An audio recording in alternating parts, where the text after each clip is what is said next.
জয় হরিচাঁদ। জাগরণী সভায় উপস্থিত প্রধান অতিথি, প্রধান বক্তা, বিশেষ অতিথি বৃন্দ এবং উপস্থিত শ্রোতা মণ্ডলী সকলকে আমি আমার ভক্তিপূর্ণ প্রণাম নিবেদন করছি এবং যারা অধীর আগ্রহ নিয়ে অত্যন্ত ধৈর্য ধরে এই পড়ন্ত বিকাল পর্যন্ত আমাদের এই আলোচনা শুনছেন, আমি তাদের কাছে কৃতজ্ঞতা প্রকাশ করছি। আসলে আবহাওয়া প্রতিকূলে থাকায় আমরা আমাদের অনুষ্ঠান যথাসময়ে শুরু করতে পারিনি, যার কারণে অনুষ্ঠানটা যথাসময়ে সম্পন্ন হয়নি। আর ক্ষুধা লাগলে মানুষের কোনো কিছুই ভালো লাগে না, কিন্তু তারপরে আমার কাছে মনে হয়েছে যে আজকে আমাদের দর্শকদের মাঝ থেকে ক্ষুধাটা মনে চলে গিয়েছে। আমারও দুপুরে খাওয়ার অভ্যাস, কিন্তু আমারও ক্ষুধাটা দূরীভূত হয়ে গেছে, কারণ ভালো কথা আমরা আজকে শ্রবণ করেছি, আমাদের মনের ক্ষুধাকে নিবৃত করেছে, সেই সাথে দৈহিক ক্ষুধাকেও।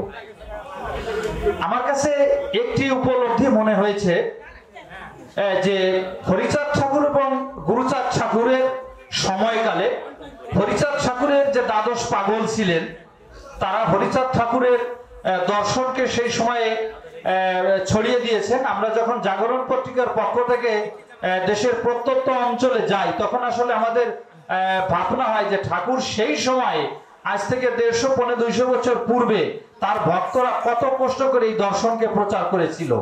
তো আমরা তো সেই তুলনায় সেই পরিশ্রম করছি না। গুরুচাঁদ ঠাকুর সারাটি জীবন তিনি এই জাতির কল্যাণের জন্যই ব্যয় করে গেলেন। তা আজকে গুরুচাঁদ ঠাকুরের কৃপায় আমরা সমাজে প্রতিষ্ঠিত, বা আমরা আধুনিক যুগে পৌঁছে গেছি, বা আধুনিক জীবনযাপনের চিন্তা ভাবনা আমরা করছি। সেই হতে যে কত পরিশ্রম ঠাকুর বা ঠাকুরের ভক্তরা আমাদের জন্য করেছিল, আমরা আসলে সেই অর্থে কিছুই করিনি। আমাদের আরো শ্রম বাড়ানো দরকার। তো জাগরণী সভা গুরুচাঁদ ঠাকুর যে চিন্তা চেতনা করেছিলেন, আপনাদের সকলের সহযোগিতা নিয়ে আমরা যেন সেইটাকে বাস্তবে রূপদান করতে পারি। কাজ করতে গেলে নানা বাধা থাকবে, সেই বাধাকে অতিক্রম করে আমাদের সামনের দিকে অগ্রসর হতে হবে। আপনাদের সহযোগিতা চাইব। এবং আমরা 23 সালে একটি সভা করেছি, 24 সালে একটি, কিন্তু আমরা ইতিমধ্যে সিদ্ধান্ত নিয়েছি যে আমরা জাগরণী সভাটা কন্টিনিউ করব। আমরা বছরে 6টা করার চিন্তা আমাদের মাথায় আছে।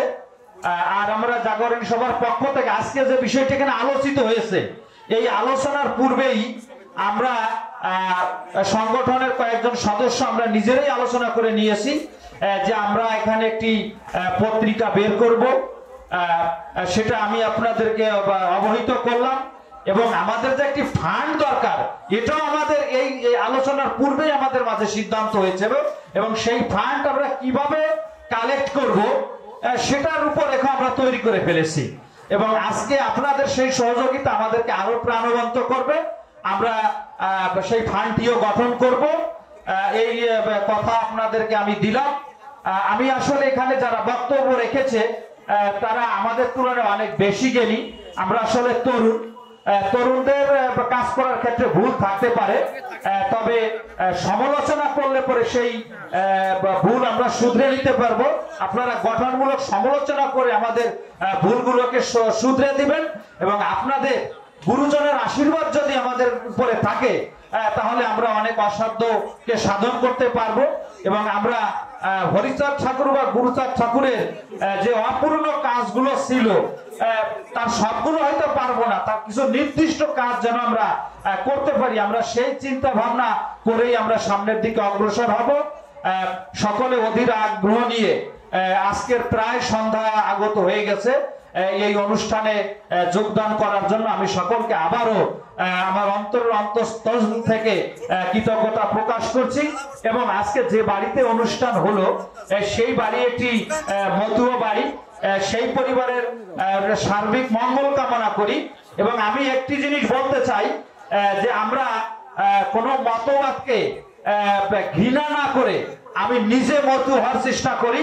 আমি যদি নিজে মতু হতে পারি তাহলে আমার মনে হয় এবং মতো আচরণ যদি আমার নিজের জীবনে করতে পারি তাহলে আমার কাঙ্ক্ষিত লক্ষ্য বা আমাদের কাঙ্ক্ষিত লক্ষ্য পূরণ হবে।